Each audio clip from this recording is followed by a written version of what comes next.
شبریز کہتا ہے اپنے گھر والوں سے کہ مہر صرف ایک لڑکی نہیں بلکہ میرے لیے میری زندگی ہے اور میں اس کے بغیر نہیں رہ سکتا۔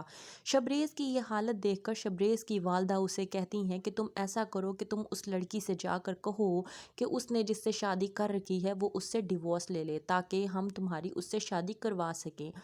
شبریز ہو جاتا ہے اس بات پر خوش اور وہ مہر سے جا کر ملنے کی کوشش کرتا ہے۔ جب وہ مہر سے جا کر ملتا ہے تو مہر اس پر بھڑک پڑتی ہے اور کہتی ہے کہ میں نے تم سے صرف اور صرف محبت کی تھی، لیکن تم سے محبت کے بدلے مجھے کیا ملا ہے؟ ذلت و رسوائی کے علاوہ کچھ نہیں ملا۔ میں نے تم سے محبت کر کے صرف اور صرف اپنی زندگی میں ذلت و رسوائی پائی ہے۔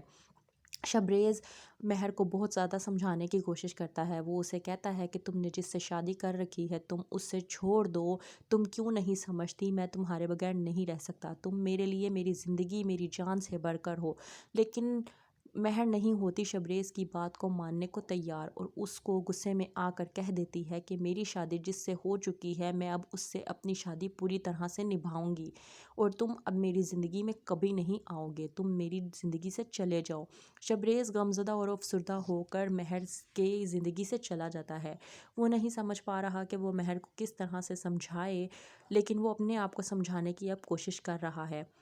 شبریز پہنچتا ہے اپنے گھر اور اس کے والد وہیں پہ سامنے کھڑے ہوتے ہیں اور اس سے پوچھتے ہیں کہ ایسا کیا ہوا ہے جو تم اتنے زیادہ نڈھال ہوئے پڑے ہو؟ تو شبریز کہتا ہے کہ میری زندگی نے آج مجھ سے کہا ہے کہ میں اس کی زندگی سے چلا جاؤں۔ کیا ہوگا مزید آگے ڈرامہ سیریل دیکھتے رہیے راہ جنون۔